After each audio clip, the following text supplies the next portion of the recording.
नमस्कार, बहुत स्वागत है आपका टीवी 100 देख रहे हैं आप। आपके साथ मैं हूं स्वीटी रक्षत और आज डिबेट की शुरुआत बड़ी खबर के साथ कर लेते हैं, जहां संसद मार्च रोकने के लिए पुलिस ने छोड़े हैं आंसू गैस के गोले।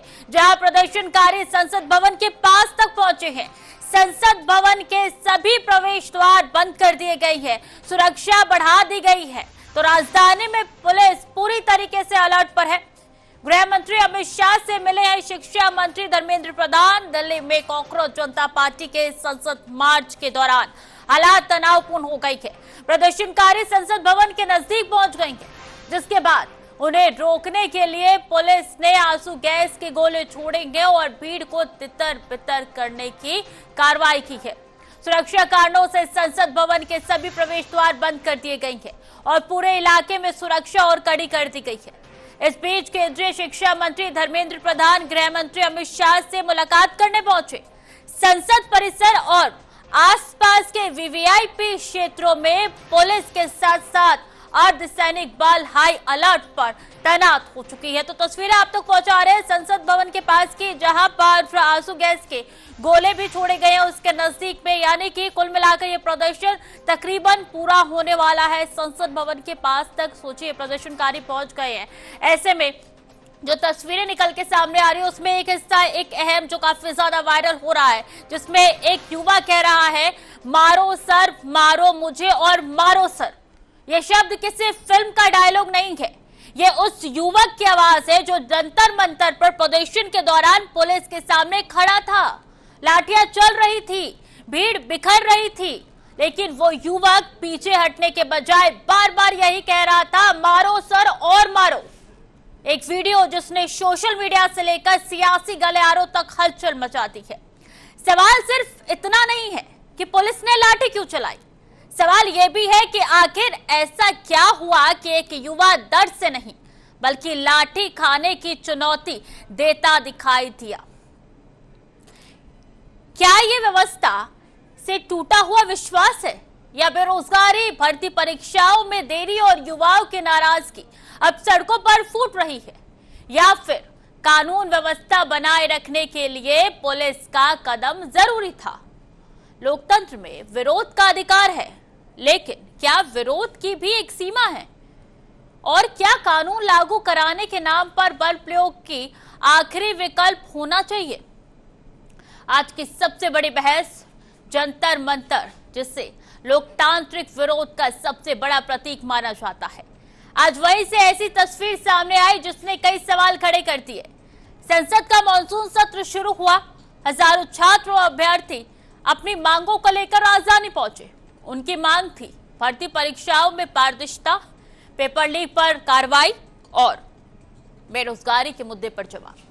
लेकिन प्रदर्शन के दौरान पुलिस और प्रदर्शनकारियों के बीच टकराव हुआ, भीड़ को नियंत्रित करने के लिए बल प्रयोग किया गया। इस दौरान एक युवक बार बार कहता रहा मारो सर और मारो। यह सिर्फ एक वाक्य नहीं बल्कि व्यवस्था से उपजी निराशा का प्रतीक बन गया। अब देश दो हिस्सों में बंटा नजर आ रहा है। एक पक्ष कहता है कि पुलिस कानून का पालन कर रही है, बिना अनुमति मार्च, निषेधाज्ञा का उल्लंघन और संवेदनशील क्षेत्र में भीड़, ऐसी स्थिति में कार्रवाई जरूरी थी। अगर समय रहते भीड़ को नहीं रोका जाता तो हालात बिगड़ सकते थे। दूसरा पक्ष सवाल उठाता है क्या लोकतंत्र में अपनी मांग रखने आए युवाओं से संवाद की जगह लाठी ही पहला जवाब होना चाहिए? अब हर आंदोलन का कानून व्यवस्था का मुद्दा मान लेना समाधान है, यही नहीं, यह बहस सिर्फ आज की नहीं, पिछले कुछ वर्षों में भर्ती परीक्षाओं, पेपर लीक, परिणामों में देरी और रोजगार जैसे मुद्दों पर देश भर में कई बार युवा सड़कों पर उतरे। हर बार सवाल यही उठाया क्या उनकी बात समय रहते सुनी गई? लोकतंत्र की सबसे बड़ी ताकत संवाद है, विरोध भी लोकतंत्र का हिस्सा है और कानून व्यवस्था बनाए रखना भी सरकार की जिम्मेदारी है। लेकिन जब संवाद की जगह टकराव ले ले और बहस की जगह लाठियां दिखाई दे, तब सवाल उठना स्वाभाविक है। आखिर ऐसी नौबत क्यों आती है कि एक युवा खुद कहता है मारो सर और मारो? क्या यह सिर्फ भावनात्मक प्रतिक्रिया थी या व्यवस्था के प्रति गहरे असंतोष की अभिव्यक्ति? लोकतंत्र की असली ताकत संसद की दीवारों से नहीं बल्कि नागरिकों के विश्वास से बनती है। अगर युवा अपनी आवाज लेकर सड़क पर उतरते हैं तो उनकी बात सुनना भी जरूरी है, और अगर कानून व्यवस्था चुनौती बनती है तो उसे बनाए रखना भी उतना ही जरूरी है। लेकिन सबसे बड़ा सवाल अब भी वही है, क्या लोकतंत्र में असहमति की आवाज सुनी जाएगी या हर बार लाठियों के शोर में दब जाएगी? इसी पे चर्चा करेंगे। तमाम मेहमान भी हमारे साथ जुड़ेंगे, लेकिन ये जानना बहुत जरूरी है कि आज की जो जंग है कहां तक जाएगी और युवा क्या इसी तरीके से तितर बितर नजर आएंगे? हमारे साथ तमाम मेहमान भी जुड़ चुके हैं, उनसे तारुफ करवा दूं। अमित शर्मा, राजनीतिक विश्लेषक, बहुत स्वागत सर आप टीवी 100 पे। आलोक वत्स कुछ देर में हमारे साथ जुड़ेंगे, प्रवक्ता बीजेपी के। अंकुर भारती, कांग्रेस के राष्ट्रीय प्रवक्ता है। सबसे पहले अंकुर जी, मैं आप ही से शुरुआत कर लेती हूँ। अभी तक तो राहुल गांधी गए नहीं थे प्रदर्शन करने, सिर्फ ट्वीट करने से काम चल जाता है। देखिए श्रुति जी, सबसे बड़ी बात यह है कि कहाँ राहुल जी नहीं गए। आप बताइए, जंतर मंतर पे नहीं है, लेकिन छात्रों की गूंज के माध्यम से तमाम जगह तमाम राज्यों में जा ही रहे हैं। आपने देखा किस तरह से उन्होंने राहुल गांधी से किस तरह भारतीय जनता पार्टी के लोग डरे हुए हैं। उत्तराखंड में हमको परमिशन नहीं दिया, पहले परमिशन देते हैं फिर परमिशन नहीं दिया, फिर हमारे कार्यक्रम को खराब करने के लिए वहां पे गाने का प्रोग्राम लगवा दिया। ये क्या है? और रही बात जंतर मंतर पे ये आप बताइए ना, सोनम वांगचुक का किस तरह अनदेखी कर रहे हैं? अनदेखी किया नहीं, कांग्रेस की तरफ से क्या सपोर्ट किया गया है बच्चों को? कांग्रेस की तरफ से क्या सपोर्ट किया गया है? पवन खेड़ा जी गए थे, पवन खेड़ा जी गए थे, कांग्रेस के और भी लीडर गए। ऐसा नहीं है कि संपर्क में नहीं है और वहाँ पे जाया नहीं जा रहा है। देखिए, सवाल ये नहीं है कि कौन गया कौन नहीं गया। सरकार इस संवेदनशील मुद्दे को बिल्कुल, क्यों सवाल ये नहीं है? जो काम आपको करना चाहिए वो बच्चे सड़कों पे बैठ के कर रहे हैं, जो काम विपक्ष को करना चाहिए वो बच्चे अपनी जान को दांव पे लगा के कर रहे हैं। क्या कर रहे हैं? विपक्ष कितनी बार सड़कों पर उतरे हैं? किस तरीके से विपक्ष ने ये लाठी खाए हैं? किस तरीके से विपक्ष ने आंसू गैस के दागे खाए? बता दीजिए जरा। अरे भाई, वहाँ है हमारे यूथ कांग्रेस के साथी, वहाँ पे अभी भी प्रोटेस्ट कर रहे हैं।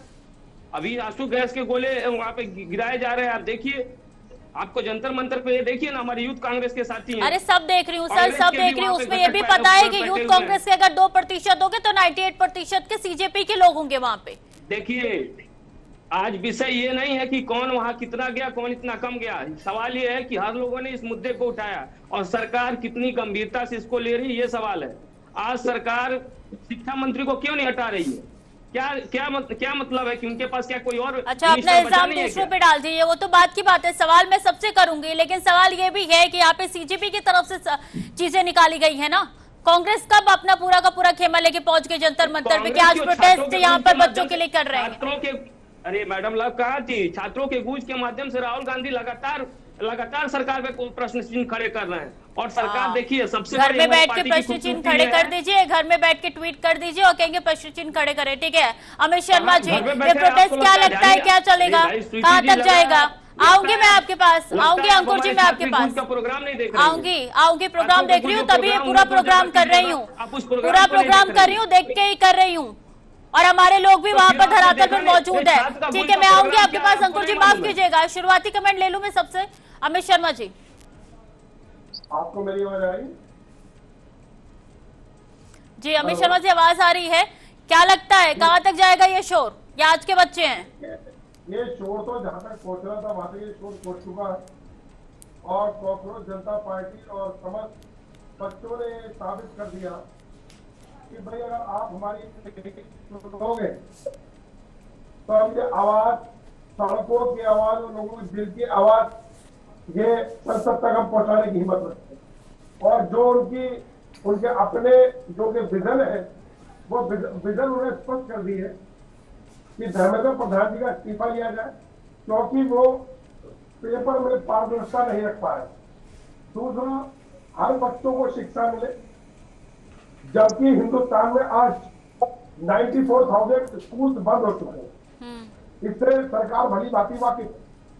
और इंग्लिश मीडियम स्कूलों की जो फीस है उसमें बहुत ज्यादा हर साल वृद्धि होती है, तो उसमें कुछ कमी करी जाए। बहुत से ये मुद्दे हैं और मुद्दे में कुछ सही है, और अगर कोई नहीं सुन रहा तो बच्चों ने अपना आप ही अपनी आवाज को बुलंद करके सरकार के कानों तक आवाज पहुंचाने का जो कार्यक्रम वास्तव में बहुत सराहनीय है।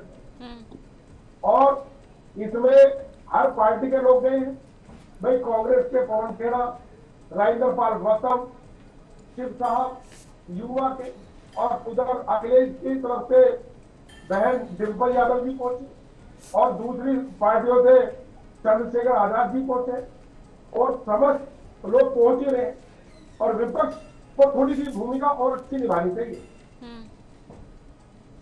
ठीक है, आलोक वत्स भी हमारे साथ जुड़ चुके हैं। सर, स्वागत है आपका टीवी हंड्रेड पे। सबसे पहले यही पूछना चाहूंगी, लाठीचार्ज कितना जायज था? देखिए स्वीटी जी, पहले से घोषणा कर दिया गया था कि ये क्षेत्र प्रतिबंधित है और लोगों को फिर उसको तोड़ के आगे बढ़ने की कवायद नहीं करनी चाहिए थी। ऐसी कवायद करने पर ही पुलिस ने हल्की लाठीचार्ज की है ताकि भीड़ को डिस्पर्स किया जा लोगों सके। के सर फूट गए हैं, हल्की लाठीचार्ज में लोगों के सर फूट जाते हैं।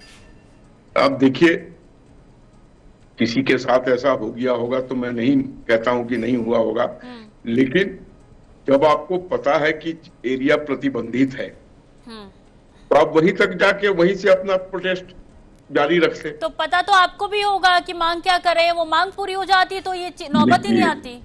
इस तरीके से पीटीजी सरकार नहीं चलती है।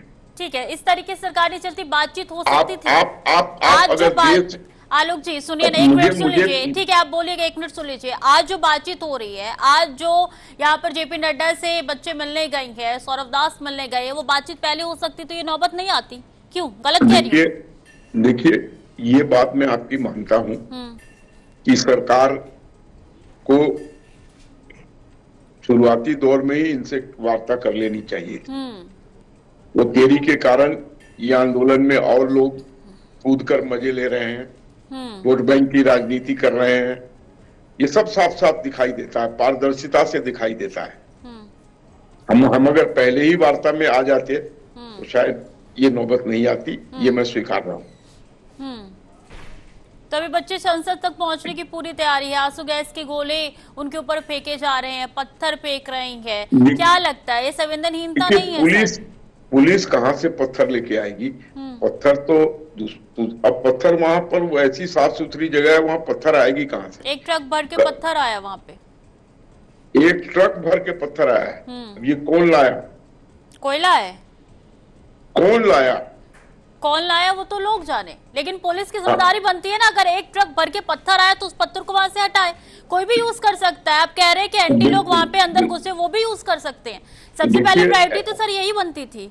देखिए स्वीटी जी, ऐसे माहौल के अंदर उपद्रवी तत्वों को अपना काम करने में सहूलियत हो जाती है, देशद्रोही तत्वों को अपना काम करने में सहूलियत हो जाती है।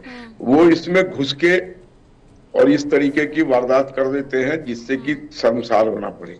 मैं नहीं मानता कि स्टूडेंट्स इस तरीके का काम करेंगे। अच्छे लोग हैं, देश के भविष्य है, और उसमें महिलाएं भी शामिल हैं।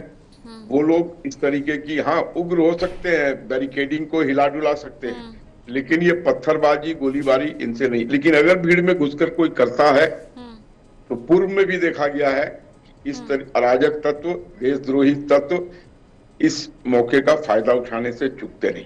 ठीक है, मतलब आप कह रहे हैं कि दूसरी पार्टियां मौके का फायदा उठा रही है। अंकुर जी, जवाब दीजिए। ये तो ऑब्वियस है, इसमें कोई आपको शक है क्या? और लोगों के पहुंचने का सिलसिला भी निरंतर 5 दिन से जारी है।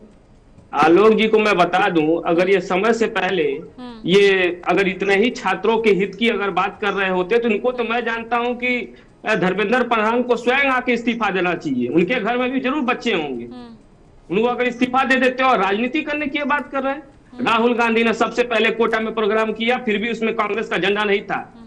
आज जहां जहां छात्र की गूंज के माध्यम से प्रोग्राम किया जा रहा है, उस कार्यक्रम को किया गया, लेकिन कहीं कांग्रेस पार्टी का झंडा नहीं। राजनीतिकरण के लिए नहीं, सिस्टम सुधारने की बात कही जा रही है। शिक्षा जैसी व्यवस्था को आप पूरी तरह से कमजोर करने पर लगे हैं। अगर आप उस पर एक्शन नहीं ले पा रहे हैं तो फिर आप उस पर कार्रवाई नहीं कर पा रहे हैं, तो हम तो यही कहें ना, इस्तीफा दीजिए। और देश के प्रधानमंत्री के पास ऐसी कौन सी, भारतीय जनता पार्टी के पास ऐसी कौन सी मजबूरी हो गई है, उसके अलावा उनके पास कोई शिक्षा मंत्री ही नहीं है? हमको इसका जवाब दीजिए ना। क्या धर्मेंद्र प्रधान के अलावा कोई शिक्षा मंत्री नहीं है क्या? क्या उनको हटाकर इस्तीफा ले लेने से इतना बड़ा क्या नुकसान हो जाएगा? क्या इस घोटाले में पूरा ऊपर से लेकर नीचे तक देश के प्रधानमंत्री भी शामिल है क्या? मैं तो ये प्रश्न चिन्हित खड़ा करूंगा, क्या कारण है कि ये धर्मेंद्र प्रधान को आप नहीं हटा रहे?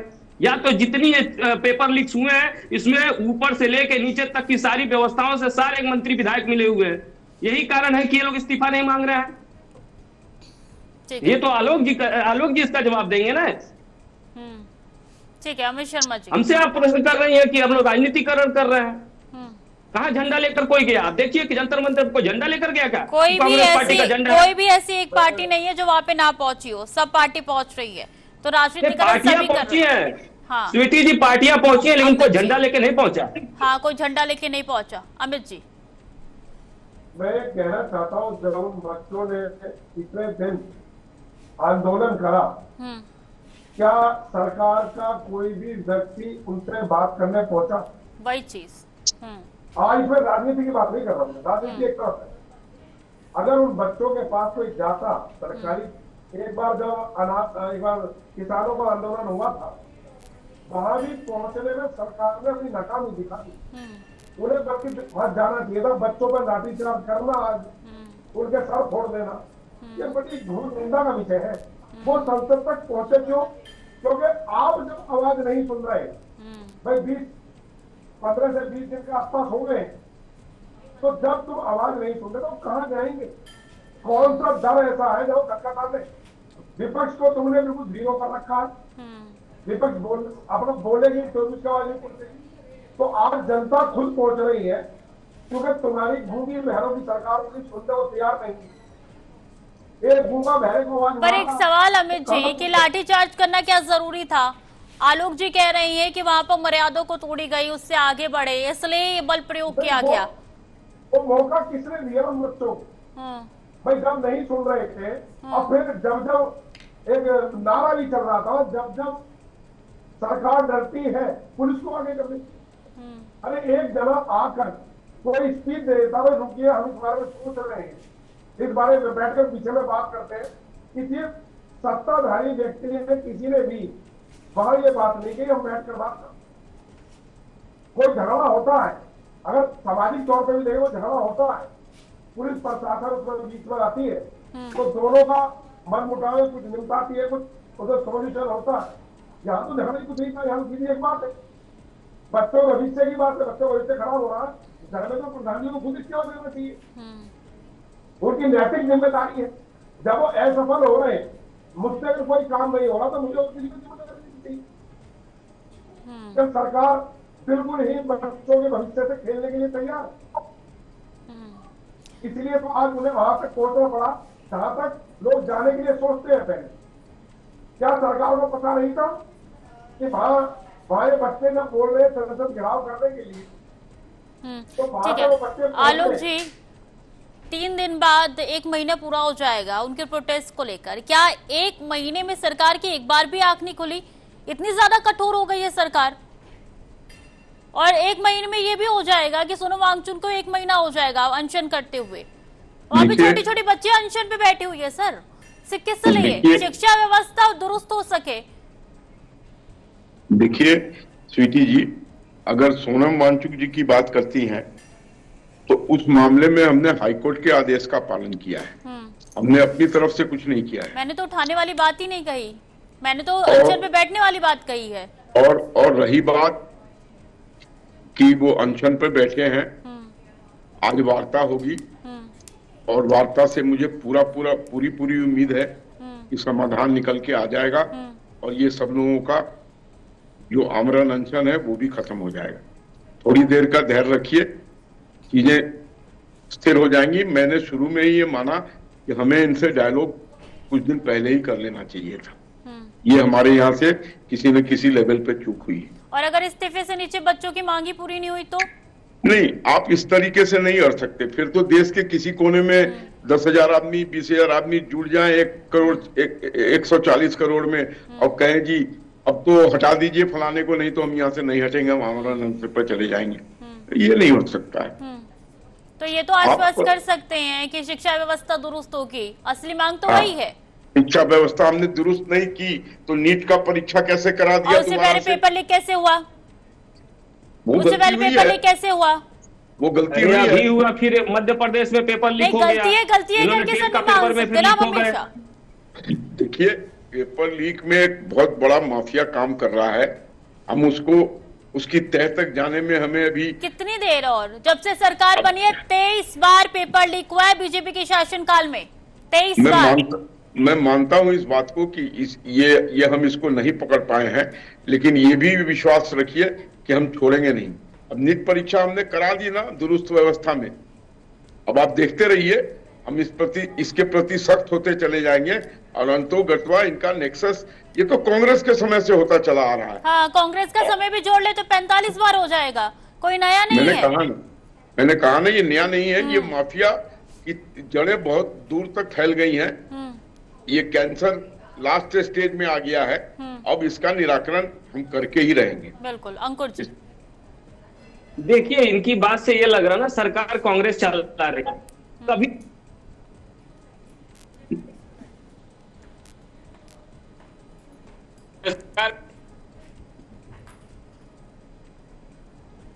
आवाज नहीं मिल पा रही अंकुर जी आपकी। आऊंगी मैं दोबारा आपके पास, आपकी आवाज नहीं मिल पा रही है। अंकुर जी कह रहे हैं कि कैंसर लास्ट स्टेज तक पहुंच चुका है, कि ये लास्ट स्टेज तक पहुंचने की नौबत क्यों आई, शुरू में ही इसको क्यों नहीं रोक दिया गया? अमित जी, कहना चाहता हूँ कि माफियाओं के सामने घुटने टेक देगा भाजपा सरकार। भाई आपने माफियाओं का आगे घुटने टेक दिए और आज आप कह रहे हैं हमें कैंसर की बात चल रही, कांग्रेस के टाइम में भी हो रहा था। क्या कांग्रेस और भाजपा एक ही है क्या? ये बहुत बड़ा सवाल खड़ा होता है कि आप ये बताएं, जब कांग्रेस के टाइम में तो वही काम तुम्हारे होना अति आवश्यक है क्या? अगर मान लो कांग्रेस से कहीं चूक हुई है तो आप उसे ठीक करने की योजना होनी चाहिए थी। जहाँ पे कोई कंपेरिजन थोड़ी हक की तुम्हें तू लो है तो मैं उसमें 10 हो जाऊंगा। भाई अगर किसी से गलती है तो आप गलती सुधार करें। अरे इनकी पूरी सिस्टम फेल है। तो आपके सिस्टम जब अच्छा था तभी भी तो पेपर ही लीक हुआ था। नहीं मैं बता, सिस्टम था तो आज मैं कहाँ है ये बताइए ना। जनता ने किनको मैंडेट देके सरकार में बुलाया है? अरे तो अभी बीजेपी की सरकार है तो जनता उन्हीं को घेरेगी। लेकिन ये चलता आ रहा आज कहीं ना कहीं हमसे सब सरकार में बैठ के भूल जाते हैं कि नीचे क्या चल रहा है, चाहे आप हो, चाहे बीजेपी हो, चाहे समाजवादी पार्टी हो, शिक्षा व्यवस्था में कोई भी ध्यान नहीं देता और ये सच है। अंकुर जी, नहीं तो इसका नहीं मैं कौन ध्यान दे देता है? बड़ी बात पहले ये समझिए ना, मेरे ये इनका क्या जवाब निकला कि कांग्रेस के समय से होता आ रहा है। हाँ। इसका मतलब जितने चीजें जितनी सिस्टम है आपसे फेल क्यों हो रही है?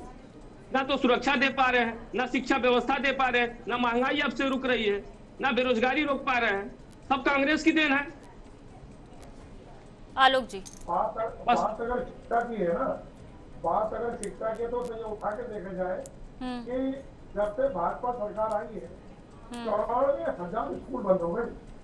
तो बताएं शिक्षा की तरफ कौन ध्यान दे रहा, कांग्रेस ने दिया या भाजपा ने? यहाँ तो क्या हिंदू मुस्लिम का खेल खेलने भाजपा का एक बहुत बड़ा योगदान रहा है।